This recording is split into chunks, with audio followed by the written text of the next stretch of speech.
Jumpa lagi dengan saya Zulkifli Emabas. Alhamdulillah, puji syukur kita panjatkan kehadirat Allah Subhanahu wa taala karena pada siang hari ini, sore hari ini kita masih dalam keadaan sehat walafiat. Mudah-mudahan kabar para sahabat semua juga dalam keadaan sehat walafiat, dijauhkan dari segala macam mara bahaya dan senantiasa dalam lindungan Allah yang Maha Kuasa.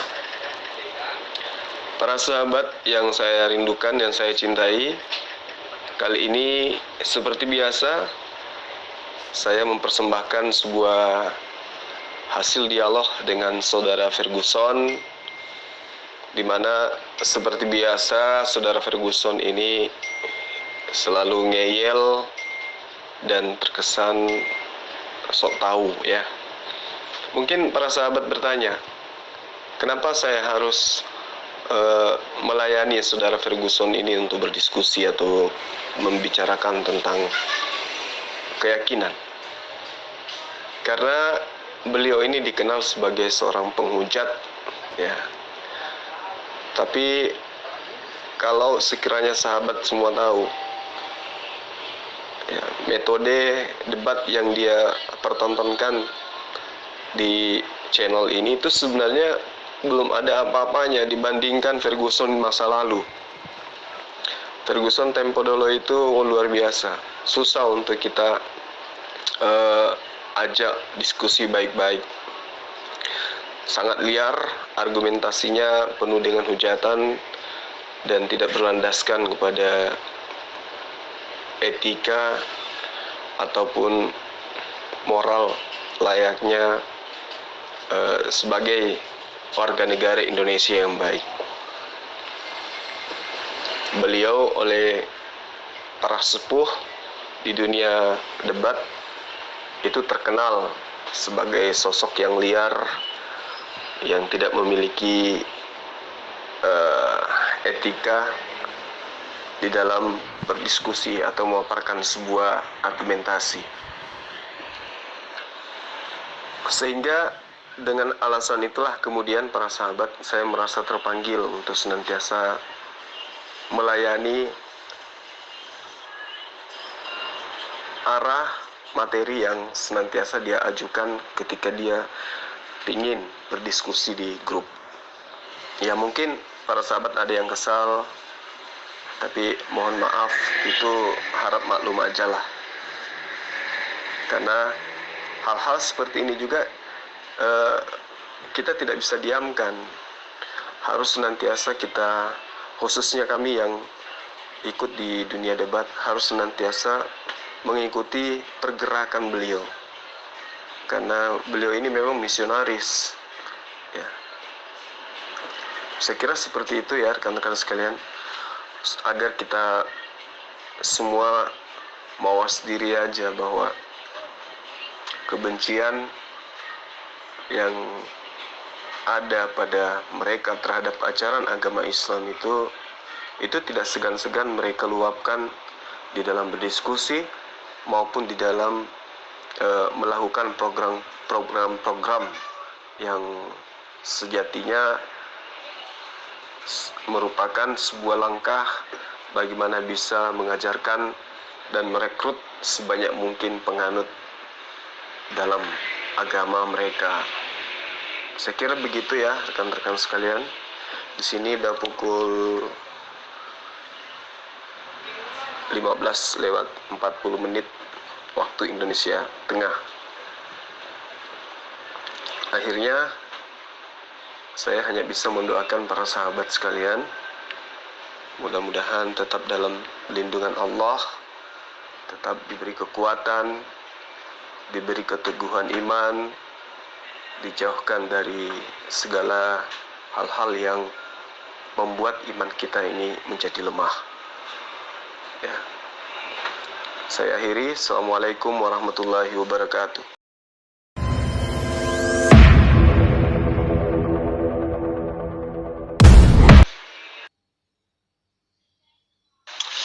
Yang Yang pertama yang kita harus ketahui bersama-sama bahwa ketika Tuhan Yesus datang ke dalam dunia ini, itu mempunyai dua tabiat.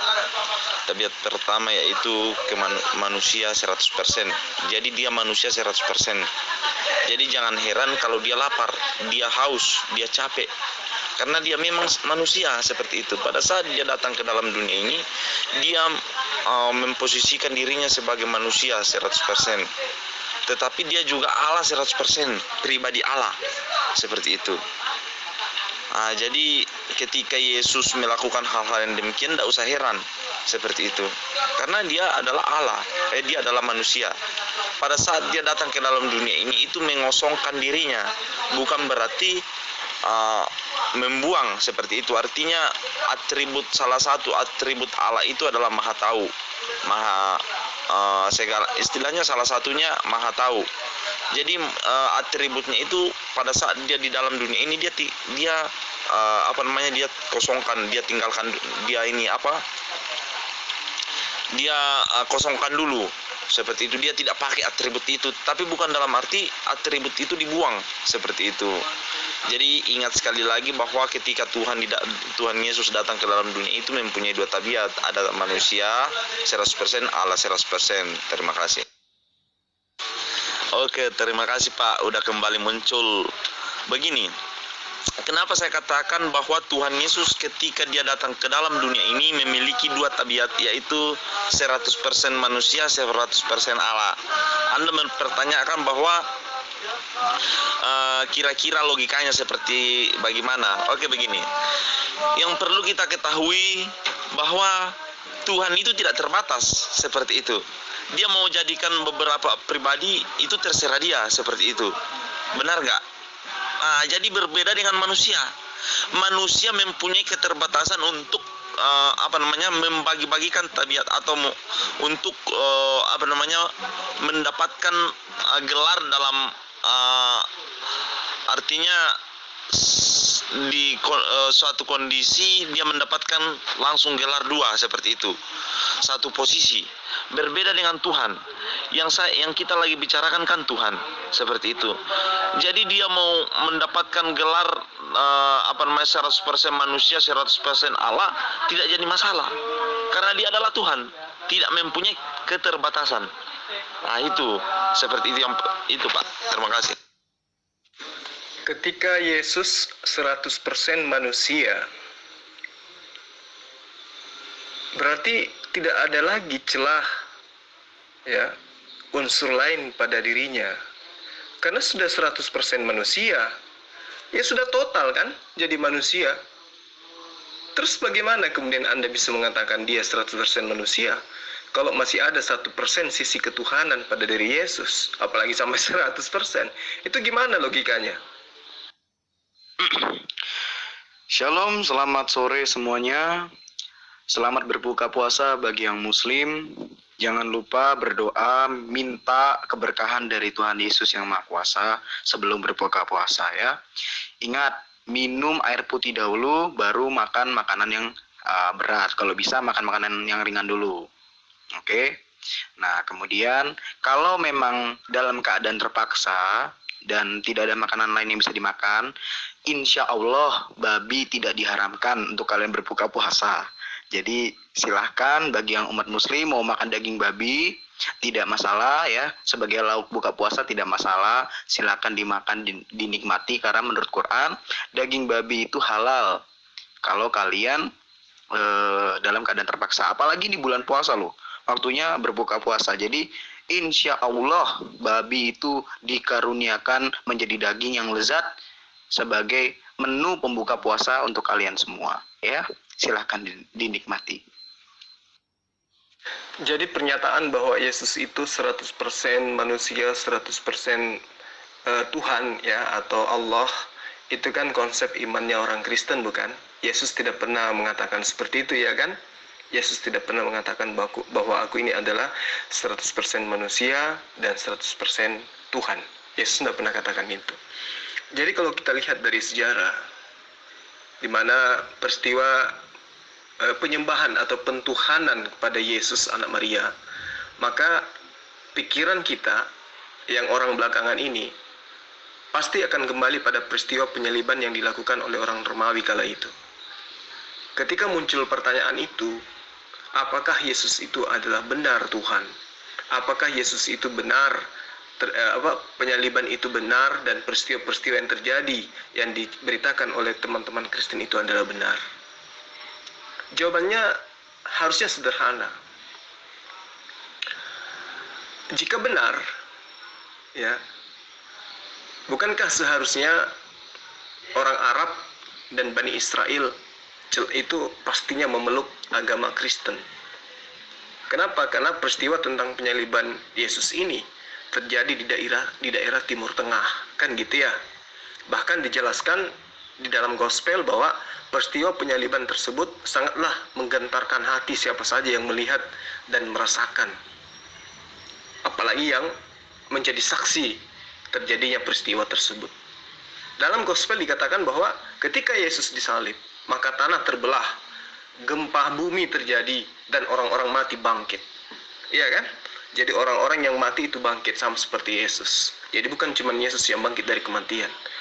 Lukas 23 ayat 44 sampai ayat 49. Jadi logikanya gini. Sekeras hati apapun orang-orang Yahudi atau orang-orang yang ada pada peristiwa tersebut, ketika sudah melihat dan merasakan peristiwa ini, jika ini adalah peristiwa benar, maka pasti mereka akan beriman. Peristiwa ini terjadi di Yerusalem, di negeri Yahudi. Jadi seharusnya imannya orang Yahudi dan orang Kristen dewasa ini pasti akan sama. Namun pada faktanya, Kristen menuhankan Yesus, Yahudi mengalahkan Yahweh, menuhankan Yahweh, atau biasa disebut dengan Hasem, bukan Yesus. Jika memang benar kata gospel bahwa dunia dan seisinya diciptakan oleh Tuhan ya, hanya dengan berfirman, ya, apakah kemudian Tuhan kehilangan kekuatannya, kekuasaannya, ya, kemahadahsyatannya, sehingga untuk menyelamatkan manusia saja dia harus menjelma, turun ke bumi, disalib, mati terlebih dahulu untuk menyelamatkan manusia? Jadi Yesus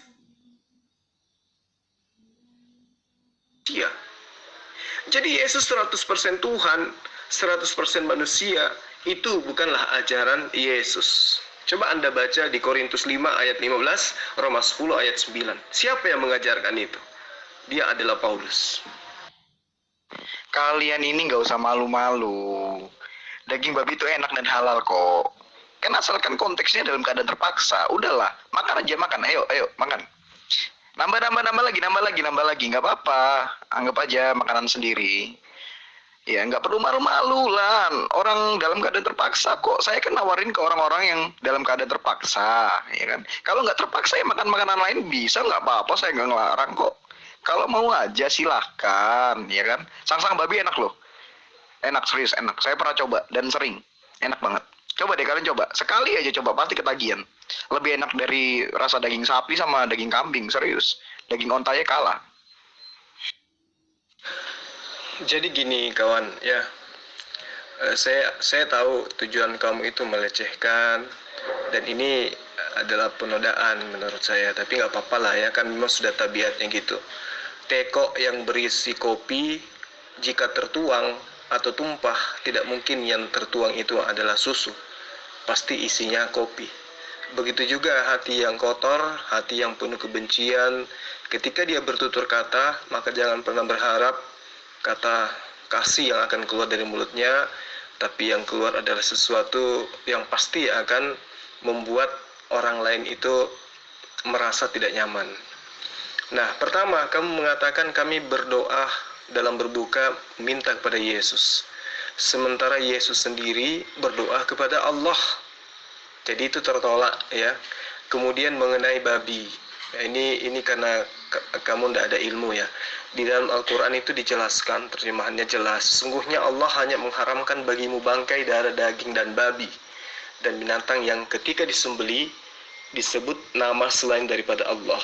Tetapi barang siapa dalam keadaan terpaksa memakannya, sedang dia tidak menginginkannya, terpaksa memakannya dan dia tidak menginginkannya, sedang dia tidak menginginkannya, ini jelas ya, itu berarti bukan berarti kita suka, dan tidak pula melampaui batas, maka tidak ada dosa baginya.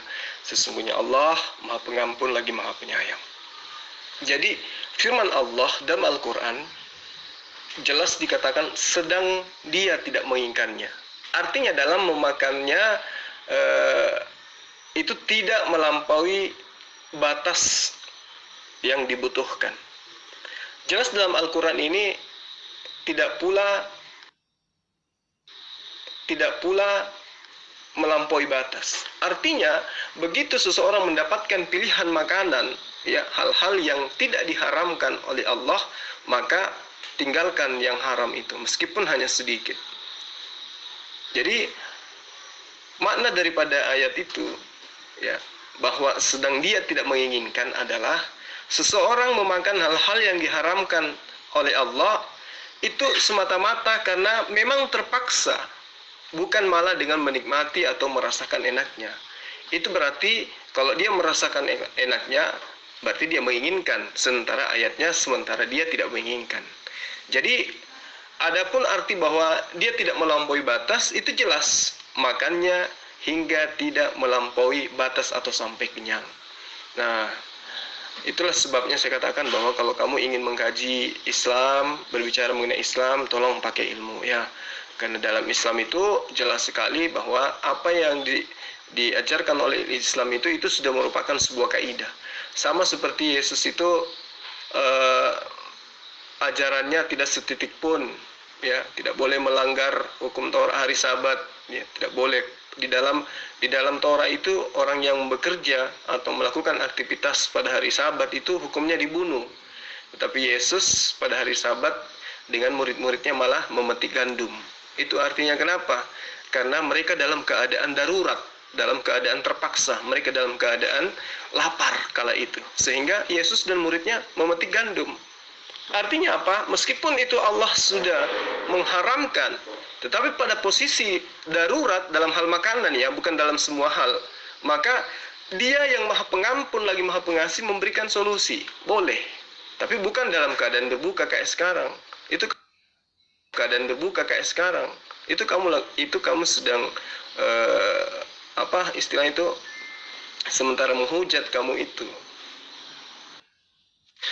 Padahal sesungguhnya babi itu diharamkan oleh Yesus, diharamkan di dalam pengajaran para nabi-nabi. Ya, justru itu kamu sedang memamerkan bahwa kamu itu bukan pengikut Yesus. Karena Yesus itu jelas adalah orang yang soleh, yang taat kepada perintah Torah, taat kepada kitab Tanakh. Dia tidak pernah mengajarkan makan babi. Dan semua nabi-nabi itu tidak pernah mengajarkan seperti itu. Jika kemudian Kristen itu makan babi, ya itu disebabkan karena Kristen itu bukan pengikut para nabi. Seperti itu. Aduh, kamu itu pada dasarnya memang benci sama saya gitu loh, nggak suka sama saya secara personal, secara pribadi itu kamu nggak suka sama saya. Saya tadi hanya menyampaikan kalimat baik loh, selamat berbuka puasa untuk teman-teman saya yang muslim. Saya ingatkan, minumlah air putih dulu sebelum makan. Kalau bisa jangan makan makanan yang berat dulu, makanlah makanan yang ringan. Karena saya sampaikan itu dengan sukacita, dengan kasih. Saya menghargai intoleransi saya itu tidak ada sama sekali. Justru saya toleransi dengan kalian. Kalian mau berbuka puasa, ini sudah jamnya, saya ingatkan. Nah, sesuai apa yang tertulis dalam Quran, apa yang diajarkan dalam Quran, saya sampaikan. Bagi kalian yang terpaksa makan babi ya boleh, jangan mengharamkan apa yang Allah halalkan. Kalau dalam keadaan terpaksa, kan saya mengajak orang-orang yang dalam keadaan terpaksa, bukan orang yang nggak terpaksa. Saya ajak, ayo makan babi yuk, sang-sang babi, ayo sini, 2 mangkok. Ya ngapain? Kan itu tidak sesuai ajaran Quran. Saya ini kan hanya menyambung lidah apa yang Quran ajarkan dan Quran tuliskan, itu selesai. Visi misi saya cuma itu. Sembari saya mengajari kamu, sembari saya mengajari orang-orang muslim, ya, tentang Alkitab. Itu doang kok. Memang kamu itu emang dasarnya nggak suka sama saya, nggak suka sama agama saya, gitu loh. Nggak suka sama Rasul Paulus, makanya dikit-dikit kamu nyerang dia, kalau dikit-dikit kamu nyerang personal saya, gitu. Saya nggak bilang ayo makan sangsang babi 2 mangkok sampai kamu muntah-muntah. Ya nggak gitu. Kan di Quran dikatakan tidak melampaui batas. Ya iyalah, ngapain makan babi? Jangankan makan babi, makan semua makanan yang halal pun kalau melampaui batas, kalau makan sampai muntah-muntah itu tetap hukumnya dosa karena mubazir. Jadi bukan cuma babi. Ya, bukan cuma babi, semua makanan halal kalau dimakan melampaui batas itu mubazir, apalagi sampai muntah-muntah. Memang dasarnya kamu memang nggak suka aja gitu loh. Nggak suka sama saya, nggak suka sama agama saya, nggak suka sama Rasul Paulus. Makanya apapun yang kami katakan, walaupun itu suatu kebaikan, walaupun itu suatu ucapan selamat, tetap kamu tolak dan kamu anggap itu pelecehan. Saya kan nggak bilang yang nggak terpaksa ayo makan babi, enggak. Yang terpaksa ayo makan babi. Nambah, biar kenyang. Bukan sampai mubazir muntah-muntah, enggak. Ayo nambah biar kenyang. Kan tidak melampaui batas kalau kenyang. Masa makan sampai kenyangnya salah? Gimana sih? Udah lapar seharian nih, puasa. Terus mereka nggak boleh makannya kenyang. Kalau dalam keadaan terpaksa mereka makan babi. Mikir dikit dong, jangan apa-apa dikatakan itu kamu anggap semua kata-kata saya itu sebagai hal yang negatif dan melecehkan. Tidak. Semua yang saya katakan itu bersumbernya dari Al-Qur'anmu sendiri. Ya. Siapa yang bilang? Siapa yang bilang kalau Yesus melarang makan babi? Mana ayat Alkitabnya? Bahkan dalam Kisah Para Rasul, ketika Rasul Petrus kelaparan, ia lapar dan dia naik ke tingkat atas dan berdoa kepada Allah yang Esa, yaitu Tuhan Yesus Kristus. Ketika itu dia mendapatkan penglihatan. Petrus, inilah makananmu, sembelilah hewan-hewan ini. Hewan-hewan apa itu? Hewan-hewan yang haram. Jadi Yesus telah mensahkan makanan yang telah diharamkan dalam perjanjian lama itu tidak lagi haram untuk orang-orang di luar Israel. Selain menghalalkan makanan yang telah diharamkan, kiasan dari penglihatan itu memiliki arti bahwa sebarkanlah Injil ke seluruh bangsa, dan itu fakta. Ada ayatnya dalam Kisah Para Rasul. Jadi tidak ada sama sekali ayat Alkitab yang mengatakan atau mengajarkan Yesus melarang muridnya atau bahkan melarang orang Kristen makan babi. Itu nggak ada. Bahkan murid-murid Yesus nggak puasa aja, murid-murid orang Farisi puasa, murid-murid Yohanes puasa, murid-murid Yesus nggak puasa, Yesus nggak pusing tuh. Yesus nggak marah-marahin murid-muridnya tuh, malah Yesus membela murid-muridnya yang tidak berpuasa. Karena apa? Karena hukum Taurat itu hanya berlaku untuk orang Yahudi, bukan untuk perjanjian baru, bukan untuk pemberitaan Injil. Paham? Yang menghalalkan itu Petrus, bukan Yesus. Kalau Yesus itu jelas di dalam Matius 5 kan, setitik pun tidak dihilangkan dari hukum Torah sebelum langit dan bumi ini runtuh, lenyap, kata Yesus. Ya. Artinya apa hukum Torah itu? Hukum Torah itu diantaranya adalah ada apa yang tertulis dalam Imamat 11 ayat 7. Demikian juga babi, karena memang berkuku belah, ya itu haram kamu makan. Ulangan 14 ayat 8, juga babi, karena memang berkuku belah, tetapi tidak membiak, haram itu bagimu. Jadi kalau kamu katakan bahwa Yesus tidak pernah mengharamkan, ya kamu harus membuang Matius 5 ayat 17 sampai ayat 19 itu. Karena di situ jelas Yesus mengatakan tidak setitik pun dihilangkan dari hukum Taurat, meskipun yang paling terkecil. Sementara makan babi itu, tentang haramnya babi itu bukan hal kecil loh, itu hal besar, dituangkan di dalam Imamat, dituangkan di dalam Ulangan, berulang-ulang dituangkan. Artinya pengharaman babi itu sangat merupakan sesuatu yang sangat luar biasa bagi pengajaran Yesus. Kalau kemudian kamu menghalalkan, ya wajar, kamu bukan pengikut Yesus, ya, kamu justru antikristus karena melakukan sesuatu yang tidak berdasar atas pengajaran Yesus. Yesus tidak pernah mengajarkan atau memberi nama pengikutnya dengan sebutan Kristen. Ya, Yesus tidak pernah memerintahkan umatnya Bani Israel untuk sembahyang kebaktian di gereja. Yesus tidak pernah menyatakan dirinya sebagai Tuhan pencipta alam semesta seperti yang kamu bilang barusan. Yesus tidak pernah memerintahkan umatnya Bani Israel untuk menyembah dirinya. Agama Kristen baru eksis setelah kanonisasi perjanjian baru. Sebelumnya Kristen sama sekali belum eksis di muka bumi ini.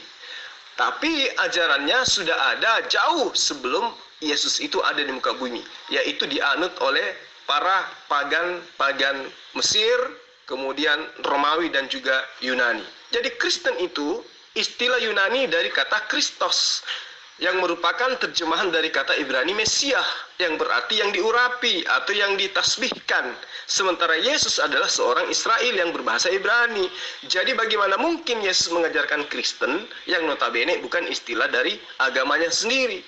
Selama hidupnya di dunia 33 tahun kurang lebih, Yesus tidak pernah menyeberang ke negeri manapun kecuali hanya muter-muter di negeri Israel. Jadi bagaimana mungkin ya Tuhan mondar-mandir hanya di Israel sementara alam semesta ini luas? Kalau Yesus itu adalah Tuhan menurut kalian. Kalau sudah perkataanmu seperti itu, kamu anggap tidak menghujat, kamu anggap tidak melecehkan, menyuruh orang Islam berbuka namun sebelumnya berdoa dulu kepada Yesus. Nah, itulah gambarannya seperti apa kamu ini sebenarnya. Di dalam Al-Quran itu jelas, Islam itu paham ilmu fikih. Ada ilmu fikih, ada ilmu yang mengatur hukum Allah, syariat Allah, sebagaimana Yesus mengajarkan di dalam Yohanes 16 ayat 13, bahwa seorang penghibur yang datang itu kelak akan mengajarkan sesuatu, segala hukum-hukum akan diajarkan sosok itu. Kata Yesus di ayat 12-nya, masih banyak yang ingin aku ajarkan kepadamu, tapi kamu belum sanggup untuk menanggungnya. Tapi ketika dia datang, yaitu seorang penolong, dia akan mengajarkan segala sesuatunya tentang kamu, berkaitan dengan hukum-hukum. Di dalam Al-Quran, surah Al-Baqarah, ayat 173 dijelaskan, "Famadiyatsul gaira bagin wala adin fala ithma alaih innallaha ghafurur rahim." Barang siapa dalam keadaan terpaksa memakannya, sedang ia tidak menginginkannya dan tidak pula melampaui batas, maka tidak ada dosa baginya. Sesungguhnya Allah Maha Pengampun lagi Maha Penyayang. Melampaui batas ini ada kadarnya, bukan yang seperti kamu maksud, tidak melampaui batas kekenyangan, bukan seperti itu. Makanya ada ilmu fikih yang mengatur itu. Saat seseorang dalam kondisi darurat karena sebab kelaparan dan tidak ada makanan lain kecuali makanan yang haram, ya, maka seseorang itu tidak lagi mendapatkan jika seseorang itu tidak lagi mendapatkan makanan halal dan benar-benar dalam kondisi kelaparan, saat mengambil dan mengonsumsi makanan tersebut sekedar kebutuhan pokoknya untuk menghilangkan rasa laparnya, maka itu dihukum boleh. Itu kategori darurat. Jadi saat kondisi seperti ini, dalam kondisi genting yang mengancam keselamatan jiwa seseorang, maka ia diperintahkan mengkonsumsi makanan haram untuk bertahan hidup. Ya, dia dilarang membiarkan dirinya binasa, dilarang membiarkan dirinya mati. Saat ia wajib makan dan tidak ada makanan, maka dia dibolehkan untuk makan makanan yang diharamkan. Itu perlu kamu pelajari itu, ya. Di dalam pengajaran kaidah fikih dikatakan, ya, maka orang yang mati kelaparan padahal di situ ada makanan yang diharamkan, tapi dia tetap kekeh mempertahankan kaidah haramnya, maka ia dihukum dengan hukuman bunuh diri. Itu sama dengan dia bunuh diri. Karena kaidahnya jelas, jika darurat maka dibolehkan dalam hal makanan, ya. Itu. Makanya dikatakan pawaniyatul ghaira bagin wala adin fala ithma alaih innallaha ghafurur rahim. Barang siapa dalam keadaan terpaksa sedang ia tidak menginginkannya dan tidak pula melampaui batas, dalam arti kata bukan makan banyak tapi tidak melampaui batas, jangan sampai dia muntah-muntah seperti yang kamu pahamkan, itu salah itu. Tidak seperti itu kaidahnya. Makanya belajar fikih. Oke, terima kasih atas tanggapannya. Begini, pertanyaan Bapak salah satu di atas bahwa apakah Tuhan tidak mampu menyelesaikan dosa manusia dengan cara lain seperti itu. Kenapa dia harus datang ke dalam dunia ini menjelma sebagai manusia, dipukul, disalibkan dan dia mati, dia bangkit kembali. Apakah tidak ada cara lain? Sebenarnya begini, atau pertanyaan Bapak tadi di atas bahwa apakah Tuhan tidak mampu. Sebenarnya begini, Tuhan itu mampu seperti itu melakukan segala sesuatu. Tetapi kenapa dia harus datang ke dalam dunia ini? Kenapa dia harus disalibkan? Itu mempunyai makna seperti itu. Artinya begini, Tuhan mampu melakukan segala sesuatu seperti itu. Tetapi yang Tuhan Alkitab ini tidak bisa menyangkal dirinya seperti itu. Apa yang dia sudah tetapkan, apa yang sudah dia tetapkan dari awal, dia tidak bisa langgar lagi ke depan seperti itu. Contohnya di dalam Kejadian pasal 3 ayat 15, itu bagi saya adalah Injil pertama seperti itu. Itu adalah nubuatan Tuhan, nubuatan tentang janji untuk mengirim juru selamat seperti itu. Yang akan yang akan lahir dari rahim perempuan seperti itu. Jadi hal seperti itu tidak bisa Tuhan langgar seperti itu. Apa yang dia sudah tetapkan. Jadi bukan dalam arti dia tidak mampu, dia konsisten seperti itu. Berbeda dengan kita manusia. Kita manusia ketika ketika kita berjanji, contohnya sekarang, tetapi seiring berjalannya waktu ada cara enak daripada yang kita sudah planningkan dari awal, kita ganti lagi. Berbeda dengan Tuhan seperti itu. Apa yang sudah ditetapkan seperti Kejadian tadi itu adalah jauh beribu-ribu tahun sebelum Mesias lahir seperti itu. Itu sudah dinubuatkan di dalam Injil Kejadian 3 ayat 15 sampai 16 seperti itu. Itu adalah momen-momen di mana manusia jatuh ke dalam dosa seperti itu. Pada saat manusia pertama jatuh ke dalam dosa. Baik, saya tanggapi pertanyaan kedua tentang orang Yahudi. Begini saudaraku, ketika Anda memakai peristiwa itu sebagai sentakan buat orang Yahudi yang keras kepala, artinya saudara begini, sekeras-keras bagaimanapun kepala orang Yahudi, hatinya bagaimanapun keras, kalau dia sudah melihat peristiwa yang dahsyat seperti itu, mereka pasti tersentak dan bertobat. Jawabannya belum tentu. Kenapa? Saya katakan belum tentu.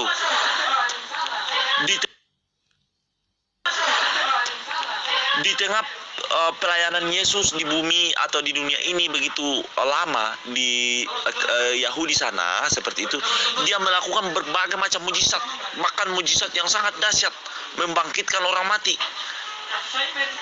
membuat orang lumpuh berjalan, membuat orang tuli mendengar, membuat orang buta melihat. Tetapi apakah iman orang Yahudi? Apakah orang Yahudi semuanya beriman kepada Yesus? Sudah melihat peristiwa demikian? Jawabannya tidak. Jadi bukan peristiwa atau bukan sedahsyat apapun peristiwa seperti itu, kalau orang berkeras hati dan berkeras kepala, itu tidak akan pernah bisa berubah seperti itu. Contoh Firaun.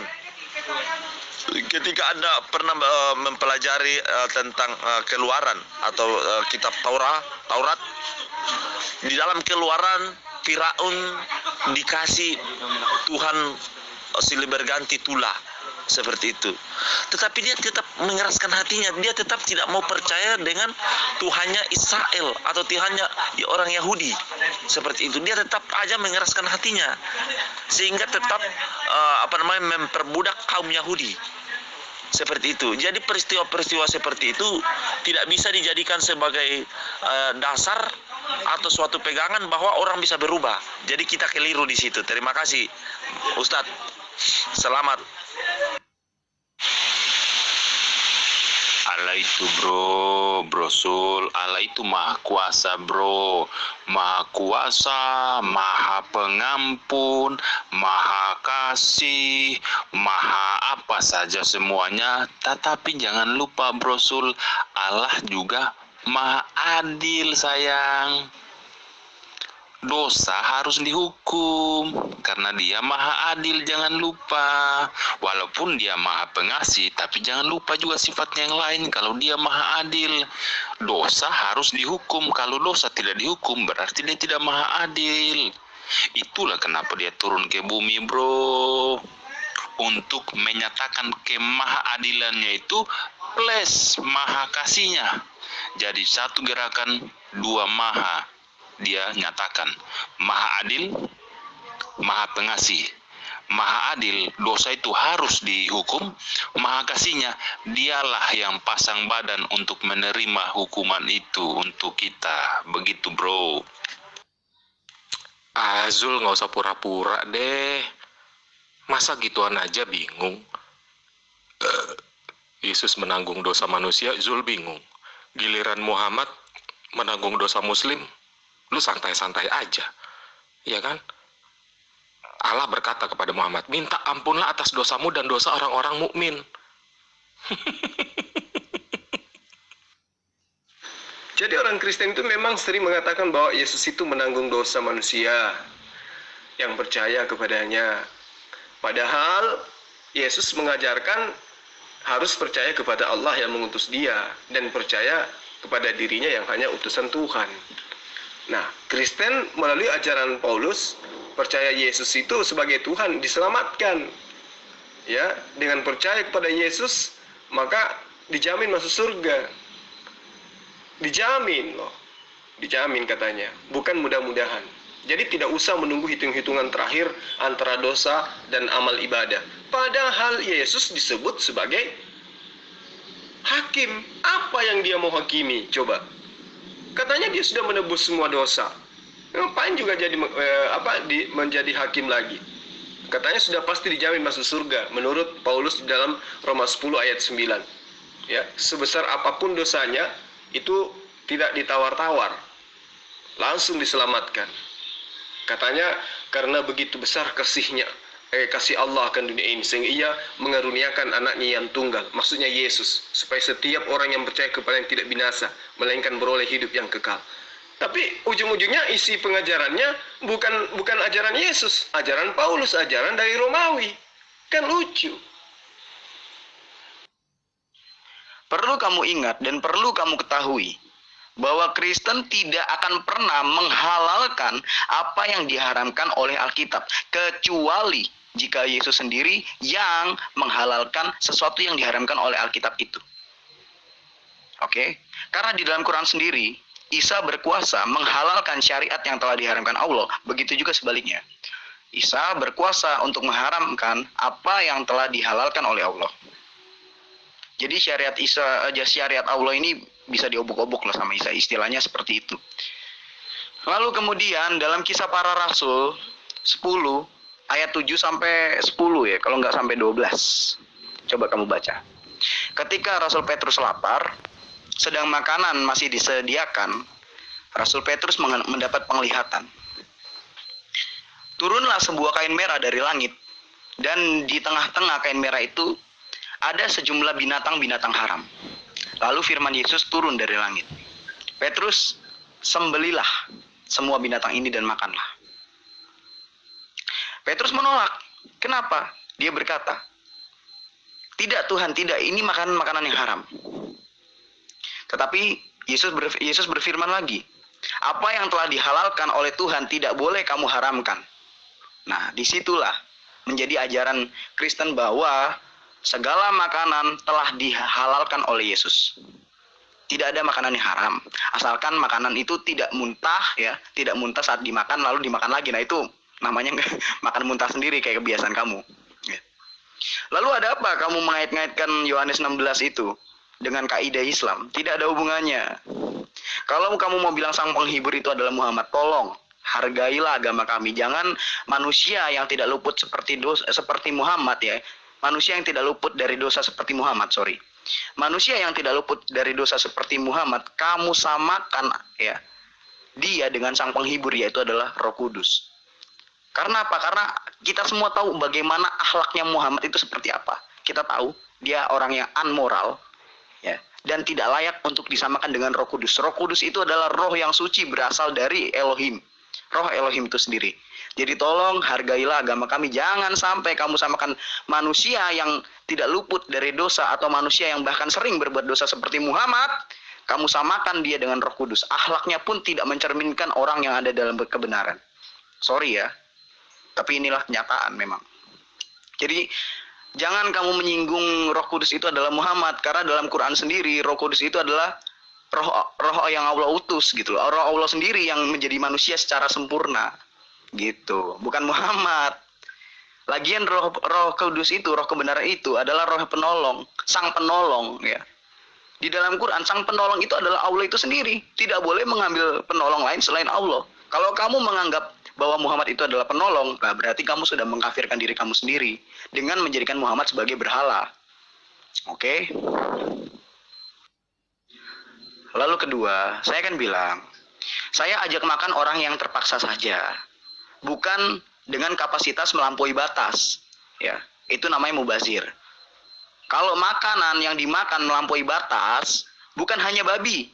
Makanan biasa pun, kalau dimakan dengan melampaui batas sampai muntah-muntah, itu hukumnya dosa. Bukan cuma di Islam aja, justru di Kristen sudah lebih dulu diajarkan.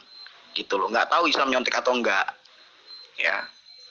Bukan cuma babi, segala makanan yang dimakan melampaui batas itu hukumnya dosa.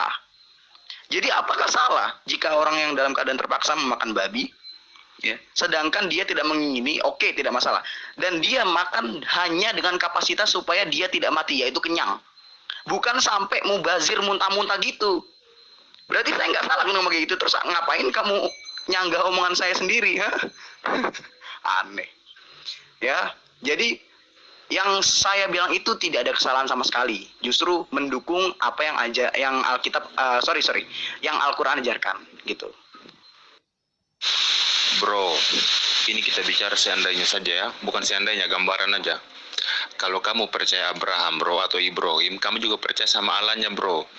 Kalau kamu percaya sama Allahnya, bro, kamu harus ikuti semua persyaratan yang ditentukan untuk menghapus dosa, bro, yaitu memotong korban. Jadi seharusnya sampai sekarang kamu harus memotong korban untuk menghapus dosa kamu seperti dulu. Seperti orang Yahudi sampai sekarang masih melakukan hal itu. Ya. Ya, jadi tanggapannya kamu, orang yang menyaksikan kejadian Yesus itu disalib, kemudian mati, bangkit hari ketiga, itu mereka tidak percaya tentang ketuhanan Yesus. Dan kalian lebih percaya ketuhanan Yesus hanya berdasar daripada tulisan-tulisan orang yang tidak dikenal. Kan gitu ya. Di dalam Lukas 23 ayat 44-49. Pada saat kejadian itu, ya, gempa bumi besar itu terjadi. Tanah di Yerusalem itu dikatakan terbelah. Orang-orang mati dikatakan bangkit dari kubur. Iya kan? Nah, jika itu adalah suatu kebenaran adanya, coba kita telah secara histori. Ya, apakah ada cerita ini diceritakan secara turun-temurun bagi Bani Israel? Kan tidak ada. Tidak ada. Jika kemudian kamu mengatakan karena Bani Israel memang dikenal tegar tengkuk, kedegilannya luar biasa, maka benar apa yang dikatakan oleh Al-Quran. Kan gitu. Jadi logika sederhananya sangat sederhana, yang seperti yang saya utarakan tadi. Sekeras apapun hatinya orang Israel, ya, sekeras apapun penolakannya Bani Israel, atau siapapun yang hadir pada saat kejadian yang diimani oleh orang Kristen itu terjadi, ya, pasti akan mengimani apa yang diajarkan oleh orang Kristen. Ya. Katanya peristiwa itu terjadi di tengah-tengah orang Yahudi. Jadi seharusnya imannya orang Yahudi yang taat kepada pengajaran Musa tentu akan mengimani hal yang sama diimani oleh orang Kristen saat sekarang. Sekiranya ajaran Kristen itu benar-benar terjadi. Ya. Jadi ajaran Kristen itu jelas dikatakan penyelamatan yang dilakukan oleh Tuhan Yesus kepada umat manusia. Sehingga premisnya jelas, Yesus harus mati dahulu. Barulah tiba penyelamatan kepada semua manusia. Ya. Jadi harga matinya bagi keimanan Kristen adalah Yesus mati, bangkit. Di dalam Korintus 5 ayat 15, Roma 10 ayat 9 dan seterusnya. Nah, jika peristiwa ini benar-benar terjadi, penyaliban Yesus sebagai akar keimanan Kristen itu benar-benar terjadi dan tidak terbantahkan, maka Yahudilah yang pertama-tama akan menyembah Yesus. Itu yang perlu saudara pahami. Tapi faktanya sekarang justru Roma yang memang sudah menganut ajaran Trinitas jauh sebelum Yesus mendakwakan ajaran tauhidnya, itu lebih cenderung mengimani Yesus daripada orang-orang Yahudi. Jadi cerita yang dikarang oleh gospel itu cerita dari mana? Nah, ini yang perlu kita kaji lebih mendalam. Nah, ini dia. Orang yang bodoh dan tidak mengerti apa-apa soal Alkitab, ya, berusaha ngajarin saya, sementara saya lebih tahu dari kamu. Dan bahkan sebenarnya kamu itu nggak punya ilmu apa-apa soal Alkitab. Dalam Matius 5, Yesus berkata, Dia datang bukan untuk meniadakan Taurat, tetapi menggenapi Taurat. Betul. Dia bukan meniadakan Taurat. Sampai hari ini orang Kristen masih memelihara Taurat dengan teliti dan rapih. Tidak ada satupun ayat yang dirubah oleh orang-orang Kristen. Kalau memang kalian bilang seperti itu, kami bisa membantah. Kenapa? Kalian sendiri yang klaim kan kalau di Alkitab itu ada ayat-ayat yang melecehkan Tuhan. Kalau kami tukang palsu Alkitab ya, suka memalsukan Alkitab, ya ayat-ayat yang kalian tulis seperti itu ya pastilah kami buang. Nyatanya enggak kan, kami pelihara dan kami yakin 100% itu adalah ilham dari Tuhan. Jadi kebohongan yang bilang kalau Kristen suka mengubah-ubah Alkitab. Nah, tidak mungkin itu. Ya. Jadi, apa yang dimaksudkan Yesus adalah Yesus tidak pernah meniadakan Taurat. Benar. Tetapi Yesus lebih memoralitaskan Taurat. Seperti yang saya ajarin kemarin ya. Saya kan ajarin kamu kemarin. Yesus itu lebih memoralitaskan Taurat dengan ajaran kasih. Makanya, hukum mata diganti mata itu diganti oleh Yesus. Menjadi kasihilah sesama manusia seperti dirimu sendiri. Ya, berdoalah kepada Dia yang menganiaya kamu. Nah, itu jelas. Apakah bisa dibilang merubah? Tentu tidak. Tetapi memoralitaskan Taurat dengan ajaran kasih. Itu sempurna sekali loh ajarannya. Sempurna sekali. Gitu. Termasuk makanan yang haram. Makanan yang haram juga menjadi halal. Ya. Karena menurut Quran sendiri, Isa punya syariat itu. Syariat merubah sesuatu. Ya, bukan syariat. Kuasa. Kuasa untuk menghalalkan apa yang menjadi haram bagi Allah. Gitu loh. Syariat yang haram bagi Allah dihalalkan, begitu juga sebaliknya. Gitu, ya. Bukannya Kristen itu mengada-ngada, enggak pernah. Catat kamu itu. Kristen tidak pernah menghalalkan apa yang diharamkan oleh Alkitab.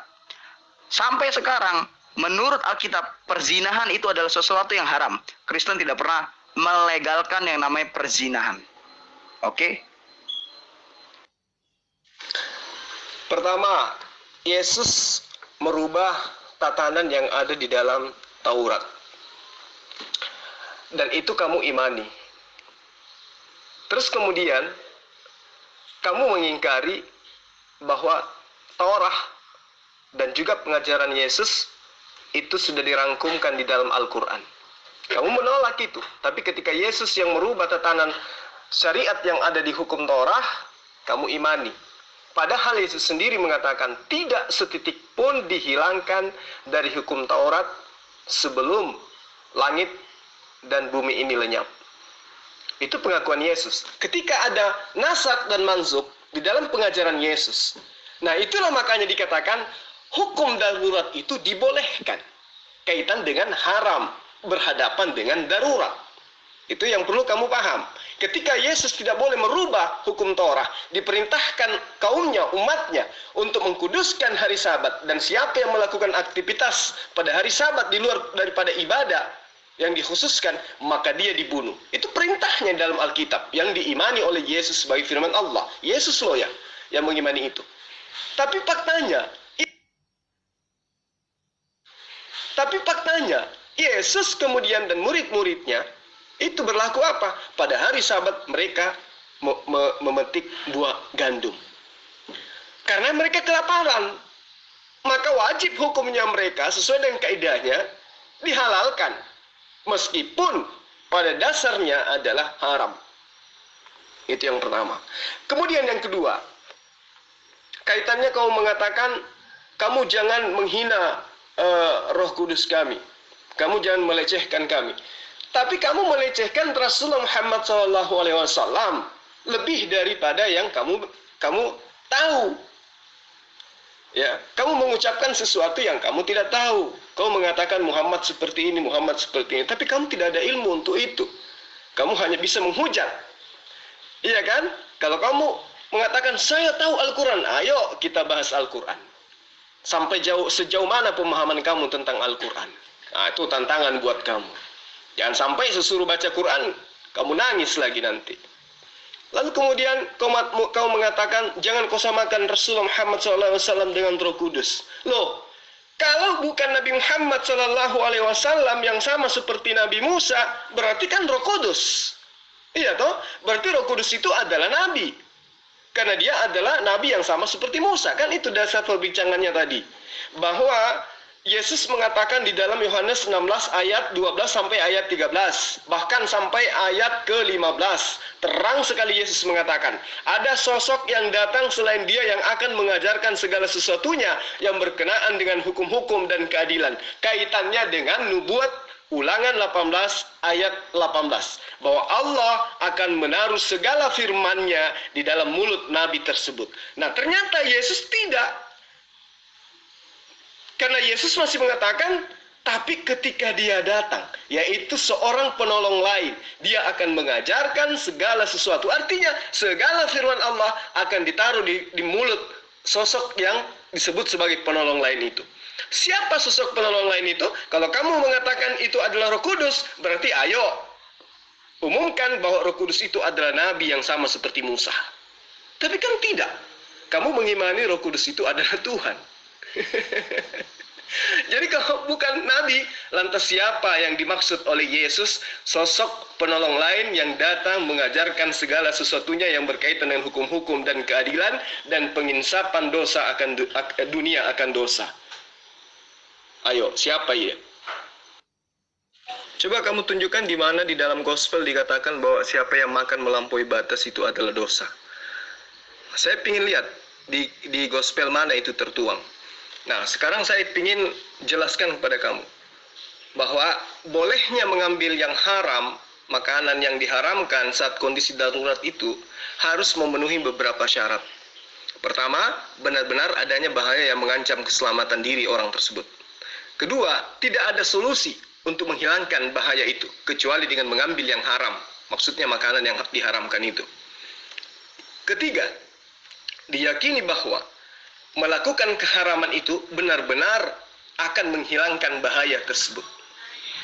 Keempat, bahaya yang dihilangkan tidak menimbulkan bahaya yang lain, semisal bahaya yang jauh lebih besar. Kelima, mengambil yang haram sekedar untuk menghilangkan bahaya yang sedang mengancam, bukan dengan berlebihan kelewat kenyang dan memborongnya ke rumah, atau justru mengangkutnya, membagi-bagikan ke orang lain. Jadi itu yang perlu kamu pahami. Kaidahnya jelas, ya. Di dalam ayat yang saya gambarkan kepada Anda tadi dalam surah Al-Baqarah ayat 173, itu jelas tertuang.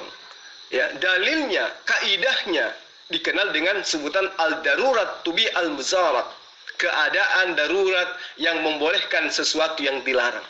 Maka setiap yang dilarang, yang sangat dibutuhkan orang, kaitannya dengan makanan, ya, maka Allah yang Maha Penguasa dan Maha Pengasih membolehkan untuk dikonsumsi. Maka pujian dan syukur kepunyaan Allah itu benar-benar dikatakan di dalam kaidahnya adalah bersyukur kepada Allah yang Maha Pemurah lagi Maha Pengasih. Jadi kamu terlalu berlebih-lebihan di dalam memahami konsep Islam, padahal kamu nggak ada ilmu sama sekali. Sekarang saya minta kepada kamu tunjukkan dalilnya, siapa yang makan berlebih-lebihan, ya, maka itu dianggap dosa di dalam ajaran Kristen. Tunjukkan di gospelmu itu tertuang di gospel mana? Silakan. Ya, apa masalahnya?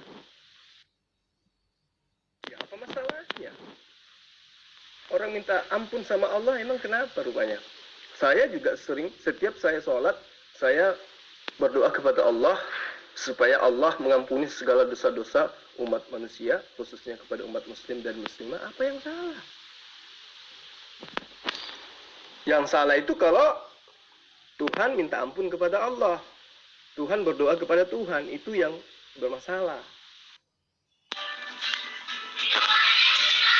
Saya tanya bro, pertanyaan gampang sekali, tidak sampai 20 detik, saya janji. Ketika Muhammad menurut kamu membelah bulan, apakah saat itu orang Yahudi juga langsung percaya kepada Muhammad? Kepada Allah Muhammad? Ya, kan Allah kau itu berdoa, berselawat kepada, nggak tahu kepada siapa. Iya kan? Allah bersolawat kepada Nabi. Berarti bagaimana tuh? Berarti Allah sholat kepada Muhammad begitu? Aduh Zul, hancur kali lah HP kau itu. Kenapa kau bikin voice note nggak kedengaran begitu? Baru ada suara kresek-kresek lagi. Ah, kau ini kalau pakai teknologi kafir cari yang bagus sedikit lah, jangan yang lama-lama kau pakai-pakai. Coba lu kau beneran lu mikrofon kau itu. Saya nggak masalah. Kamu bilang nggak ada ilmu juga saya tertawa. Karena sampai detik ini bahkan wahyu pertama kamu pun tidak berhasil kamu jelaskan dengan sempurna. Jadi saya santai aja. Biar kalian mau bilang apa juga saya santai. Saya tertawa kalau bilang kayak gitu. Karena aduh, geli. Bro-sul. Jadi masa bangsa Israel umat pilihan? Kau bayangkan aja, bangsa Israel umat pilihan terus bangsa Israel disiksa begitu. Katanya satu Allah kamu sama seperti Allah Israel. Terus maksud kamu Allah mereka bangsa pilihan loh, masa mereka disiksa begitu? Mereka disiksa setiap kali berdosa harus membakar korban, setiap kali berdosa harus membakar korban. Sementara kalian yang bukan umat pilihan, hanya umat buangan dari Ismail, di ayat anak emaskan kalau berbuat dosa hanya minta ampun aja. Istighfar 1 menit bisa menghapus dosa 70 sampai 100 tahun mungkin. Wow, hebat sekali bro. Susah-susah berarti bangsa pilihan ya.